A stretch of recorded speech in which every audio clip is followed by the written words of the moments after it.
Dear student, today we will discuss about IV infusion and IV bolus calculation, यानी calculation based on IV infusion and IV bolus.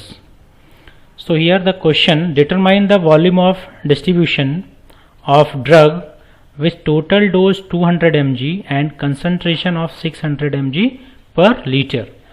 So first we can find what are the values given in this question. तो यह total concentration 200 mg, concentration 600 mg per liter और find out करना हमको volume of distribution. तो volume of distribution का formula देखा जाए क्या होता है. Volume of distribution equal to total concentration x divided by c means plasma concentration. तो हमारे पास टोटल कंसंट्रेशन भी और प्लाज्मा कंसंट्रेशन, यानी total concentration 200 mg and plasma concentration 600 mg per litre, यानी 2000 डिवाइडेड बाई 600. तो हमारे पास जो आंसर आएगा वो 2.33 पर लीटर. तो वॉल्यूम ऑफ डिस्ट्रीब्यूशन अगर हमें कैलकुलेट करना है तो हम लोग इस तरह फार्मूले को यूज़ करके, वॉल्यूम ऑफ डिस्ट्रीब्यूशन के फार्मूले को यूज़ करके वॉल्यूम ऑफ डिस्ट्रीब्यूशन कैलकुलेट कर सकते हैं. सेकेंड क्वेश्चन देखें. A drug is given by constant infusion at rate 60 mg per hour. If the clearance of drug is 10 ml per minute, calculate the steady state concentration. One compartment model. Question based on the IV infusion. यहाँ लिखा है भी infusion. तो first we can find out the values. तो rate of infusion 60 mg per hour. तो यहाँ पे rate of infusion दिया गया है 60 mg per hour. Clearance 10 ml per minute. And हमें जो कैलकुलेट करना है वो कैलकुलेट करना है study state concentration. Study state concentration हम लोग को कैलकुलेट करना है. अगर क्लियरेंस को देखें तो 10 ml पर मिनट, यानी 1 मिनट में 10 ml, यानी हमको यहाँ पे जो इन्फ्यूजन रेट है वो आवर्स में है, तो हमको क्लियरेंस भी आवर में कैलकुलेट करना पड़ेगा. तो 1 आवर इक्वल टू 60 मिनट, तो 1 hour equal to 60 multiply by 10 equal to 600 ml per hour. तो हमारा जो क्लियरेंस हो गया वो 600 ml पर आवर. तो फॉर्मूला सब नोन है आप लोगों को कि study state concentration equal to infusion rate upon clearance. तो हमारे पास इन्फ्यूजन रेट भी पता है और हमको क्लियरेंस भी मालूम है, तो आसानी से हम लोग स्टडी स्टेट कंसंट्रेशन को पता लगा सकते हैं. तो CSS equal to infusion rate यानी 60, क्लियरेंस 600, यानी हम लोग इसको जब सॉल्व करेंगे तो आंसर आएगा 0.1 mg पर ml. अब इस ml को यहाँ पे लीटर में कन्वर्ट किया गया है. तो हम सब लोग जानते हैं 1 लीटर इक्वल टू 1000 ml. तो हम यहाँ पे 1000 से इसलिए इसको मल्टीप्लाई किया गया. तो 0.1 multiply by 1000 equal to 100 mg per litre. तो जो आंसर हो गया वो हो गया 100 mg पर लीटर इसका. तो इस तरह से हम लोग इस क्वेश्चन को सॉल्व कर सकते हैं. नेक्स्ट क्वेश्चन देखा जाए तो यह desire study state plasma concentration of theophylline may be 15 mg per liter. The average half-life of theophylline is about 4 hours and the apparent volume of distribution is 25 liter. What is the necessary infusion rate? Again we can find what are the values are given. तो यहाँ पे values देखें तो T half about 4 hours, तो यहाँ पे T half की value दी गई है. CSS यानी study state plasma concentration 15 mg दिया गया है. वॉल्यूम ऑफ डिस्ट्रीब्यूशन 25 लीटर हमारे पास है. एंड इन्फ्यूजन रेट की बात करें R0, ये हम लोगों को कैलकुलेट करना है. तो यहाँ देखें R0 इन्फ्यूजन रेट का जो फॉर्मूला है यहाँ पे R0 equal to CSS into K into VD. CSS हमारा study state concentration, K elimination rate, VD volume of distribution. तो इस पूरे इक्वेशन में जो K है इसकी वैल्यू यहाँ पे नहीं दी गई है, यानी K हमें अलग से कैलकुलेट करना पड़ेगा एलिमिनेशन रेट. तो एलिमिनेशन रेट का फॉर्मूला भी आप लोगों को पता है, K is equal to 0.693 divided by T half. तो अब यहाँ पे 0.693 डिवाइडेड बाई T, यानी इसको T हाफ से डिवाइड कर दें 0.693 से, तो हमें एलिमिनेशन रेट पता चल जाएगा. तो अगेन इसी चीज़ को सॉल्व किया गया. 0.693 डिवाइडेड बाई T हाफ 4, यानी T हाफ हमारा 4 है. तो आंसर आया 0.17 पर आर. तो ये हमारा एलिमिनेशन रेट आ गया. अब हमारे पास तीनों वैल्यूज पता चल गई, CSS, elimination rate and volume of distribution. तो अगेन इस इक्वेशन को यूज करेंगे और सारी वैल्यूज को पुट करेंगे. CSS 15, एलिमिनेशन 0.17 और वॉल्यूम ऑफ डिस्ट्रीब्यूशन 25. तो अगेन इसको अगर सॉल्व करेंगे तो answer will be 63.75 mg per hour. Next question example, an anesthetic agent was administered by IV infusion at rate of 20 mg per hour. The drug has an elimination rate constant 0.1 hour and the volume of distribution one compartment equals to 10 liter. What loading dose recommended if physician want the drug level to reach 2 microgram per ml immediately? Again we can find what are the values are given. Infusion rate 2 mg per hour, infusion rate दिया हुआ है. Elimination rate यहाँ पे दिया गया already, elimination rate 0.1 per hour. Volume of distribution 10 litre. Loading dose हम लोगों को कैलकुलेट करना है. यहाँ पे क्वेश्चन लिखा है what are the loading dose recommended if the physician wants the drug level reach to 2 microgram per ml, यानी 2 माइक्रोग्राम पर ml का प्लाज्मा कंसंट्रेशन हमें चाहिए. इट मीन्स हम इसको कंसीडर कर सकते हैं स्टडी स्टेट, यानी study state equal to 2 microgram per ml. तो यहाँ पे ml में दिया गया है, इस ml यूनिट को हम लोग लीटर में कन्वर्ट करेंगे. तो अगेन ml यूनिट को लीटर में कन्वर्ट करने के लिए 1000 से मल्टीप्लाई करते हैं. तो अगेन जो CSS की वैल्यू आ गई वो 2000 माइक्रोग्राम पर लीटर. यहाँ पे जो वैल्यू दी गई वो ml में, अब हमारे पास जो वैल्यू आ गई वो आ गई लीटर में. अब हम लोग लोडिंग डोज के फॉर्मूलों को यूज करेंगे. पहला फॉर्मूला X0L यानी loading dose equal to C से study state concentration into volume of distribution. तो हम लोग CSS की जगह रखेंगे 2000 एंड वॉल्यूम ऑफ डिस्ट्रीब्यूशन की जगह 10. ये सॉरी यहाँ से गलत लिखा हुआ है.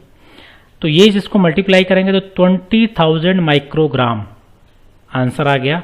और इस माइक्रोग्राम को mg में कन्वर्ट करने के लिए 1000 से हम लोग डिवाइड कर देंगे तो हमारे पास आंसर आ जाएगा 20 mg. यानी माइक्रोग्राम से ग्राम में mg में कन्वर्ट करने के लिए 1000 से डिवाइड किया जाता है.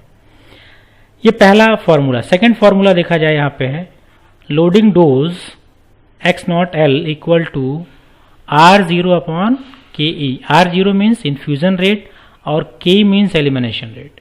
तो यहाँ पे हमारे पास R0 की भी वैल्यू है और एलिमिनेशन रेट की वैल्यू है, तो इससे भी हम लोग लोडिंग डोज कैलकुलेट कर सकते हैं. यानी X0L इक्वल टू R0 की वैल्यू 2 और K की 0.1 यानी 2 divided by 0.1 equal to 20 mg. तो दोनों आंसर हमारा सेम आया. तो दोनों फॉर्मूले को यूज करके हम लोग लोडिंग डोज कैलकुलेट कर सकते हैं. Next example, drug has T half of 7 hour and volume of distribution 20 liter was given by constant infusion at rate 40 mg per hour. Assuming one compartment model, the steady state concentration will be. तो again find out the what are the values are given, क्या क्या values दी गई हैं.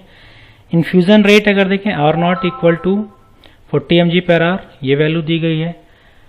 Drug has T half 7 hour यानी T half की value 7 hour. Volume of distribution 20 litre, यहाँ पे volume of distribution 20 litre. Find out करना है स्टडी स्टेट कंसंट्रेशन CSS. तो CSS का फॉर्मूला होता है इन्फ्यूजन रेट अपॉन क्लियरेंस. यानी इस पूरे क्वेश्चन में कहीं पे भी क्लियरेंस का जिक्र नहीं किया गया, क्लियरेंस की वैल्यू नहीं दी गई है. तो सबसे पहले हमें क्या कैलकुलेट करना पड़ेगा, क्लियरेंस.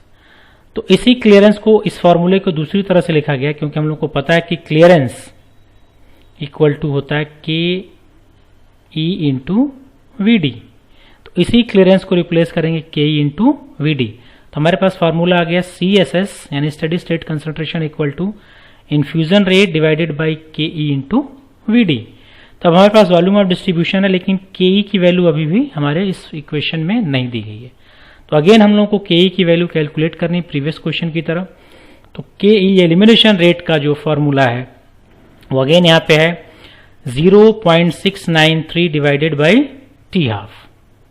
तो 0.693 डिवाइडेड बाई T half हमारे पास है 7 hour.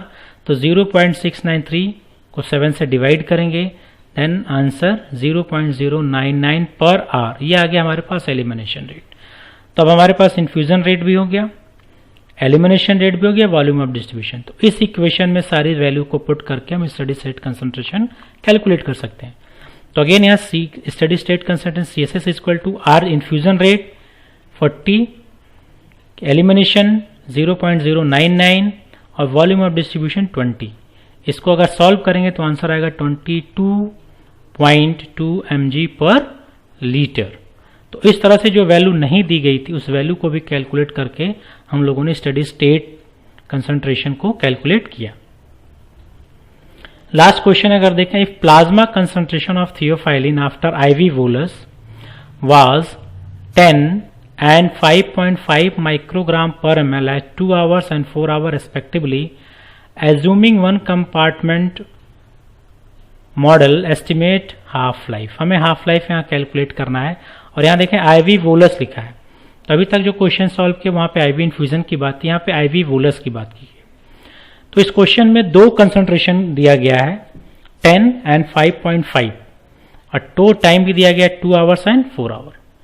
तो यहाँ पे देखें C1 10 microgram per ml at T 2 hours, C2 5.5 microgram ml at T2 4 hour. हमें जो कैलकुलेट करना है वो कैलकुलेट करना है हाफ लाइफ, और हाफ लाइफ के लिए हम लोग Ke कैलकुलेट करेंगे पहले। T हाफ हमको कैलकुलेट करना है और T हाफ कैलकुलेट करने के लिए हमें Ke कैलकुलेट करना है। तो हम सब लोगों को पता है कि IV बोलस में हम लोगों ने पढ़ा भी था कि इस तरह से जो ग्राफ हम लोग को मिलता है log C और यहाँ पे टाइम। तो आप लोगों को मैंने बताया भी था कि slope equal to dy upon dx।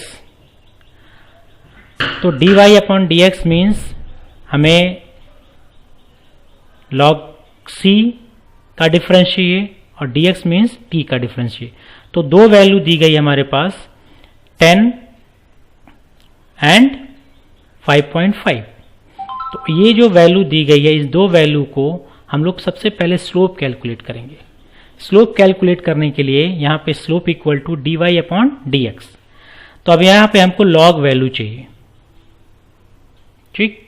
तो यहाँ पे लॉग वैल्यू यानी dy dx यानी log C2 minus C1 upon T2 minus T1। तो यहाँ पे हम लोग इस चीज को कैलकुलेट करेंगे। तो लॉग वैल्यू लेंगे तो log C1 equal to log 10 equal to 1, log C2 यानी लॉग 5.5 की वैल्यू होती है 0.74। अब हम लोग स्लोप कैलकुलेट करेंगे dy upon dx। dy means ये जो y एक्सिस पे है log C और dx मीन्स x एक्सिस पे t की वैल्यू। तो यहाँ पे हम लोग इस चीज को कैलकुलेट करेंगे और इस चीज को हम लोग इस तरह से भी लिख सकते हैं, slope equal to log C1 minus C2 divided by T2 minus T1। तो उसी चीज को यहाँ पे रखा गया log 10 means 1 minus 0.74, log C 0.74 and here is the time 2 minus 4 equal to 0 minus 0.13। Minus sine again इस कैन इंडिकेट वैल्यू जो ड्रग कंसंट्रेशन है वो बॉडी में डिक्रीज कर रहा है। अब सबसे पहले हम लोग क्या कैलकुलेट करेंगे, स्लोप यहाँ पे कैलकुलेट करेंगे और जो स्लोप की वैल्यू कैलकुलेट करेंगे यहाँ पे तो यहाँ पे फिर अगेन हम लोग Ke की वैल्यू कैलकुलेट करेंगे। Ke equal to slope multiply by 2.3003। तो यहाँ पे स्लोप की वैल्यू हमारे पास आ गया 0.13 मल्टीप्लाई बाई 2.3003। तो यार 0.299 पर आवर। अब टी हाफ की वैल्यू कैलकुलेट करेंगे, एलिमिनेशन हमारे पास आ गया। अब हम लोग टी हाफ की वैल्यू कैलकुलेट करेंगे। टी हाफ की वैल्यू कैलकुलेट करने के लिए जो फॉर्मूला है 0.693 डिवाइडेड बाई एलिमिनेशन रेट। तो अगेन टी हाफ की वैल्यू यहाँ कैलकुलेट करेंगे तो 0.693 डिवाइडेड बाई एलिमिनेशन हमारे पास आया 0.299 इक्वल टू जो हमारे पास आंसर आएगा 3.32 आर। तो ये कुछ क्वेश्चंस थे जो IV इन्फ्यूजन और IV बोलस पे बेस्ड थे, कि कुछ क्वेश्चन जो हमने IV बोलस और IV इन्फ्यूजन पे बेस्ड क्वेश्चन थे जिसको हम लोगों ने सॉल्व किया। Thank you.